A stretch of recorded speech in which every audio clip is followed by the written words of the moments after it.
Hello and welcome to Talking Business with Beverly. I am your host and business strategist, Beverly Walthour. And so we want to thank you, the viewer, for joining us.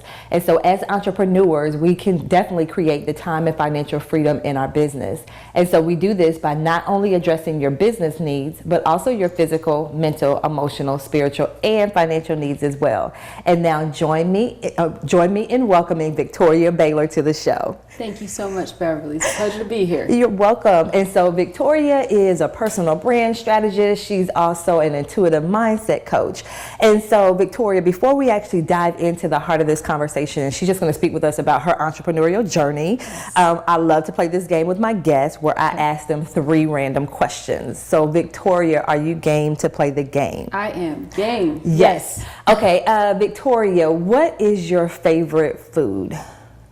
Eggs. Did she say?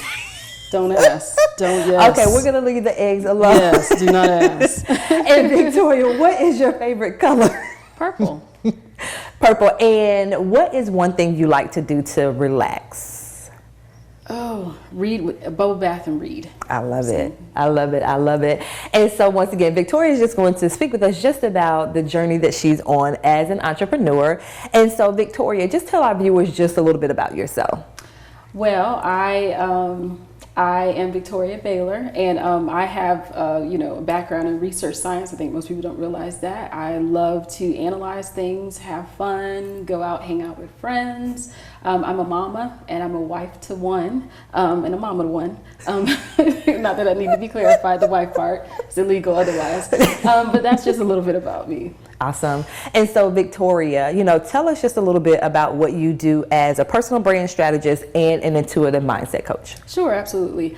As a personal branding strategist, I serve as a coach and a consultant to professional and entrepreneurial women. I help them essentially get unstuck in business and find those parts of their personal brand where they may be sabotaging themselves or struggling so that they can go on to get their profitability, visibility, and connections that are so necessary to actually thrive in business. Great. And so how did you get started in, doing this as an entrepreneur? Girl, God has a sense of humor. That's all I got to say. Long story short, I thought I was one of those people that thought I knew what I was going to do with my life. Mm-hmm. At the tender age of 8, I think I saw Jacques Cousteau's hat in one of his specials, and I knew, I was like, I'm going to be a marine biologist. And that's exactly what I did. Mm-hmm. I went on to graduate high school, college with honors. I went to marine biology program at my college and ended up interning 20 hours a week at the local Oceanographic Institute. I really feel like God aligned things. I didn't even know there was an Oceanographic Institute in my backyard. So here I was, I made it to that part and I was like, yes, we found it. This is it. And then what happens in life? Turns out that wasn't exactly it. It was for 15 years. Okay. But then after that point, something wasn't just, it was a miss. I wasn't very fulfilled continuing on. And as things would have it, a little divine shift. At the same time, I was running a custom-made dressmaking business because I'm both a little bit analytical and creative. So I was making costumes for prestigious ballet companies. I was making these amazing wedding gowns and all this stuff. But at the same time, I had this hard time reconciling. How can you be both? No, I need to stay in this arena. Mm-hmm. No, but then there's a pool here. And it just was a hot mess. And eventually, it dawned on me, okay, Leonardo da Vinci was both an artist and he was an intellect. So you can be both. And as soon as I was soft money funded and as soon as funding ended at my research job, I had to ask the question, who am I now? What am I going to do with myself? So I jumped into what was easiest. I already had a running business. And I thought that would just be it and sustain me. But it turned out the same thing happened again. That wasn't it. I'm like, God, you're playing games with me. You're playing games with my emotions. I thought we had this thing figured out because there's that introvert kind of a person that likes to have everything, a strategist. I wanted to have everything figured out. And essentially that put me on a path to discover the things that I really loved in life and I was passionate about, which is personal development, really understanding women and understanding what makes us feel good about ourselves. And that's what actually propelled me into the arena of personal brand strategy. And I've always actually been a coach, so that's interesting. So I've always done that since I was in high school. It's always a person people ask for advice. So things just started, when I started to take the time to look in myself and evaluate the gifts God gave me and start putting them together, and be intentional about it, that's how I figured out, okay, this is the path I need to be on. And see, what I love about your story, Victoria, is, it wasn't so linear. And so it was for a minute. There you go. Until like God's detoured Yes. it. And so a lot of us can relate to that. Yes. You grow up, hey, I want to do this. You go to college. Most of it, we go to college, and you actually, you have that career in which you majored in. Because a lot of us, we kind of get off the path. But you did everything right. Like, I went to college for this. I got out. I did that. Shouldn't you have been content? That's a lot of our mindset. Like, shouldn't I just be content with this? Like, hey, I have this job, I have this family, I have this. But you said you weren't, after a while, it was like, okay, it has to be something more than this. Well, and I think sometimes we think there's no book with just one chapter. Life is a book with many chapters. And believe it or not, it's our experiences that build on to sometimes the greatest finale of our lives. So we can be in one chapter and totally forget there's a chapter 29, yes. But chapter 1 is totally relevant to 29. Wow. So that's where it became very interesting to me, especially with working with women, to realize that you can't discount the experiences. You're actually built and made because of your experiences. I love mine. I got to stand on top of the northern hemisphere in Barrow, Alaska at negative 45 degrees and, dig for bacteria, under glaciers. So that was part of like my analytical fun science part. But at the same time, I am so concerned about a woman's heart and her confidence levels and reserves. So it took the analytical part to help propel me and help me even in what I do now, because I analyze nonstop. I love it. And so we're going to touch some more on that because once again, you just freed a couple of people by what you just said. So we are certainly going to continue this conversation right after these messages.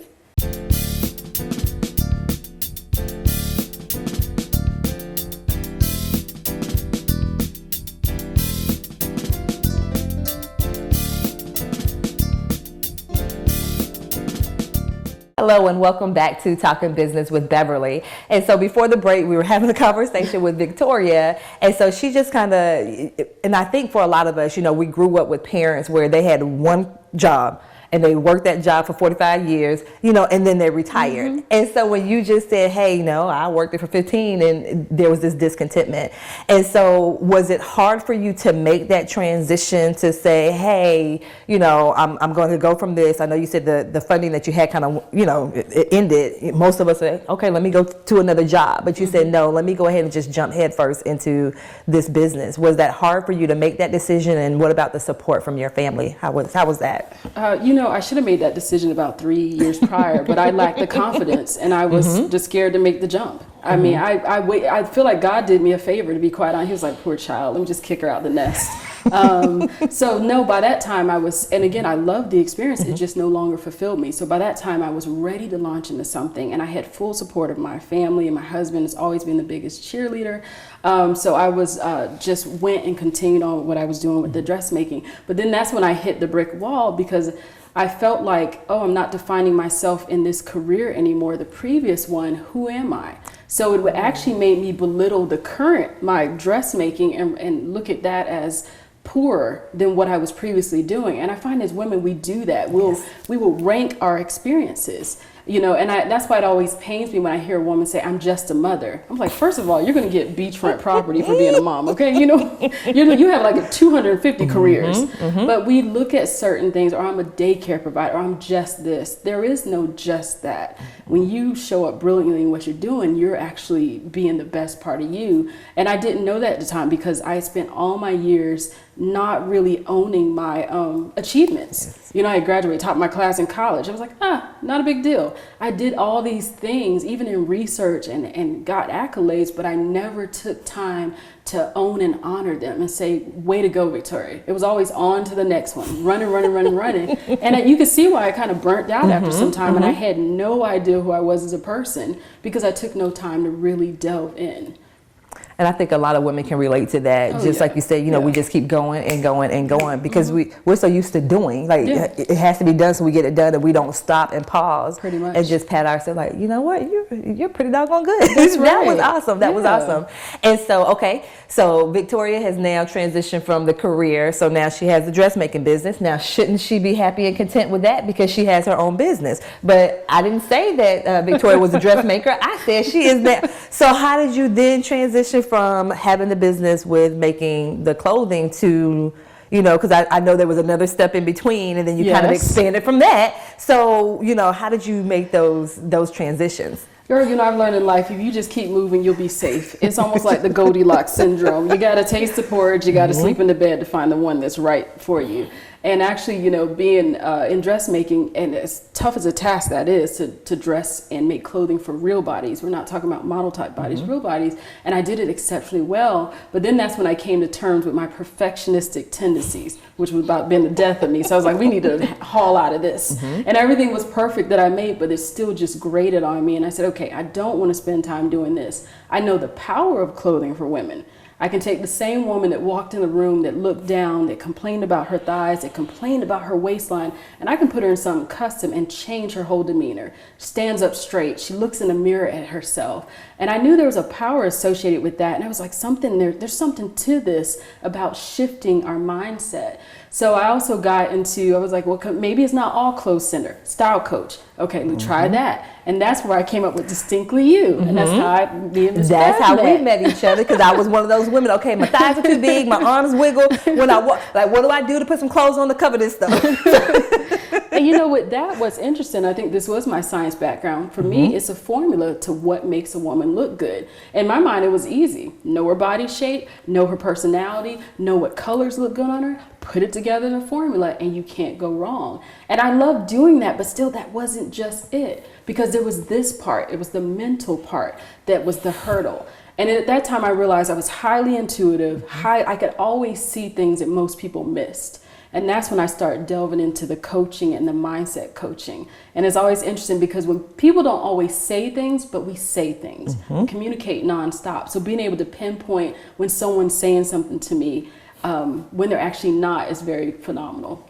Yes, and once again, going back to, it's okay to continue to evolve. Yes. As an entrepreneur, because once again, we can get stuck on that, like, oh my gosh, what are people gonna say? Because yesterday I was baking cakes, and then now I'm saying that I'm doing, and once again. Yeah, like there's a crime in being multi-talented for one. And then you're right though. And I think it's just us being, sometimes feeling disappointed or feeling like we should have arrived. I feel like expectations is the worst thing you can do to yourself and people in general. Expectations would be the death of us, because we have an idea of what must happen, and when it doesn't, but in the meantime, you're missing out on so many great moments, and you're actually not seeing the things that are right in front of you.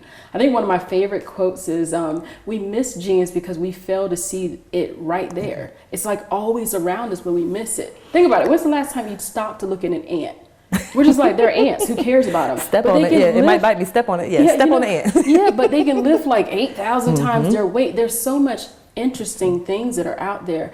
What do we think about ourselves as people? You know what I mean? Wow. We're missing so much. I love that. That is so powerful, just looking at it and really analyzing it. Yeah. And so we're certainly going to go ahead and continue this right after these messages.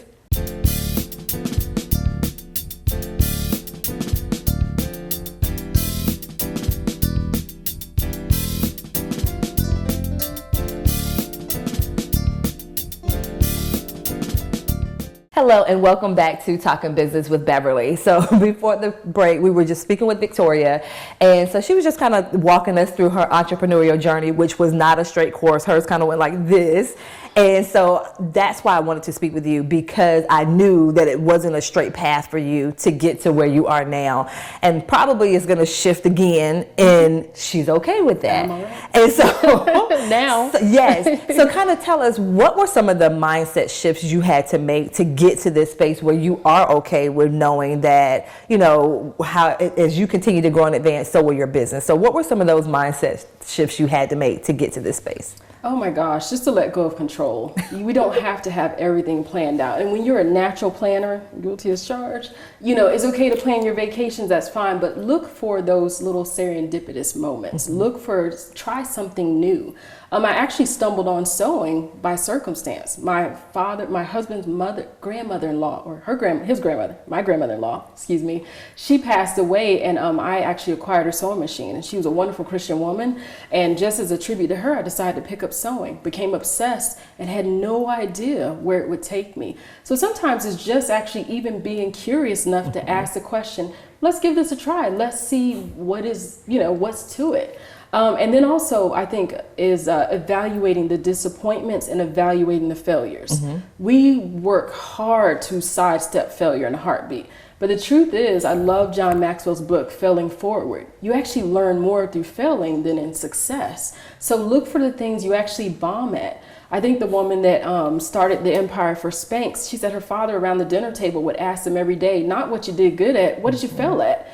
Because your brain is forced to think and say, okay, I might have not got it this way. Let me try something else. And that's when you tend to find your sweet spot. So I always tell my clients and just people in general, come with an open mind. Don't always box yourself in. Know what you're good at. Learn yourself, but also be open to exploring new options. And that makes a lot of sense. And you touched on a couple of things there, not being afraid to fail, because I feel like a lot of times we're just like, oh my gosh, I'm going to get so far off the path that, I'm going to end up way yonder. Yeah, that's how I was. And, not be able to find my way back. So I love what you said about that. And so for you, in this entrepreneurial journey, what are some of the misconceptions that people have about being an entrepreneur?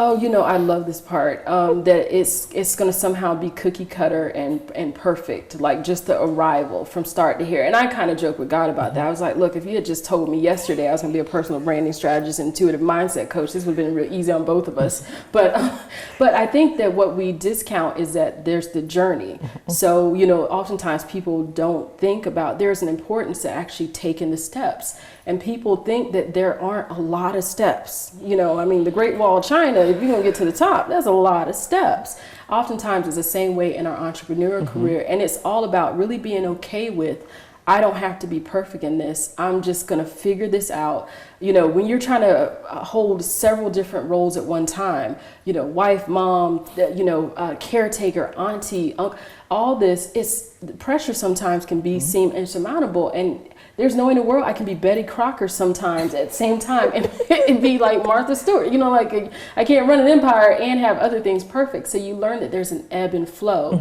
And oftentimes people aren't really aware of that. Yes. They think that life will just keep its continual flow and you'll be in control of everything, but not quite. I wish it was. And so you touched on this piece too. You are a wife and a mother and you have a business. How do you balance all of that? Because there are people like, okay, I don't have enough time. So how do you, and you mentioned the ebbs and flows, how do you actually balance it all? Well, first of all, in my household, I always think of balance as a curse word. So I finally got over using that because for me, it was a matter. And I love the way people use it because I know they mean it harmonious. But the way in which I used it, I really caused self-harm because I thought, everything has to be, even. I have to be able to give that same amount of time to this, to this, to this, and this.